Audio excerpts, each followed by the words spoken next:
సీమాంధ్రలో ఉన్న ప్రజలందరికీ మా వైఎస్ఆర్సీపీ పార్టీ తరఫున మీ అందరికీ పేరు పేరున శిరస్సు వంచి పాదాభివందనం చేస్తూ నమస్కారాలు తెలియజేస్తున్నాం.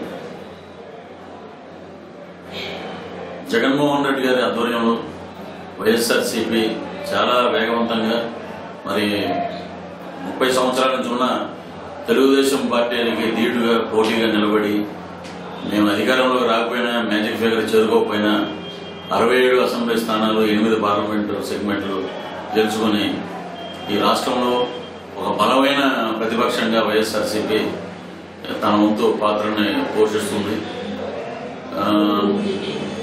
ఎన్నో ఆశలతోటి ఎన్నో పథకాలతోటి ఎన్నో పేదవాడికి మరీ దగ్గరగా వెళ్ళాలని, ఎందుకంటే గత 4 సంవత్సరాల నుంచి పేదవాడి గురించి ఆలోచించి ఏ ధర్నాల్లో కానీ ఫీజు రియంబర్స్మెంట్ కానీ విద్యుత్ మీద కానీ ఇతరత్ర అనేక సమస్యల పట్ల పోరాడినటువంటి పార్టీ ఒక వైఎస్ఆర్సీపీ మాత్రమే. మరి ఎక్కడ ఏ లోపం జరిగిందో తెలియదు. దేశమంతా మోడీ యొక్క ప్రపంచంతో 1984లో ఇందిరాగాంధీ గారు చనిపోయి వచ్చినటువంటి ఊపు ఈ బీజేపీ శ్రేణుల్లో కాషాయ రంగు గెలుచుకుంది. సుమారు సింగిల్ లార్జెస్ట్ పార్టీగా పార్లమెంట్లో వాళ్ళు మనుగడని కొనసాగిస్తున్నారు. నరేంద్ర మోడీ గారి హవా ఆంధ్ర రాష్ట్రం మీద కూడా పనిచేసింది.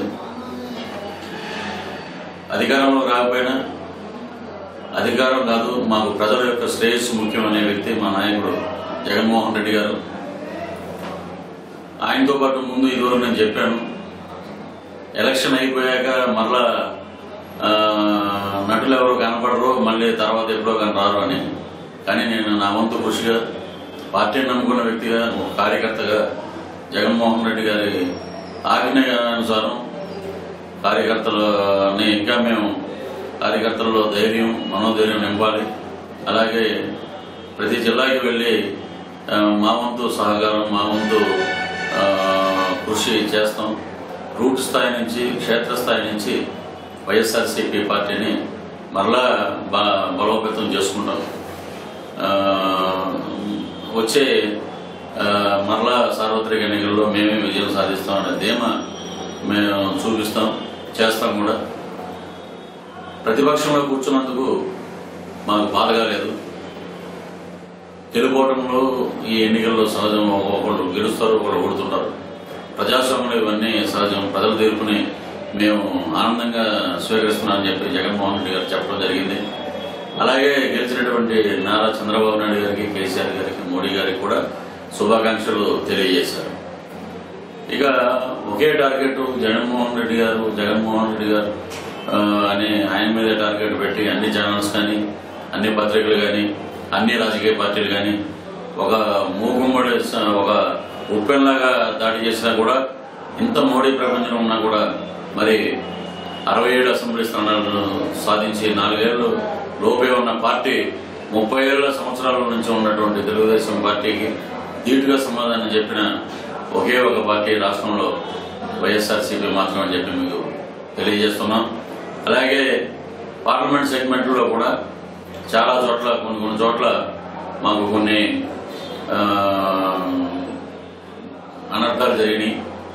అవన్నీ మేము మరలా విశ్లేషించుకుని ముందుకు వెళ్తాం. ఒక కార్యకర్తగా మా పార్టీ ఆదేశానుసారం ఎక్కడికి వెళ్ళమన్నా ఎక్కడికి వెళ్ళి పార్టీ కార్యకర్తలాగా పనిచేయడం నాకు చాలా ఆనందం.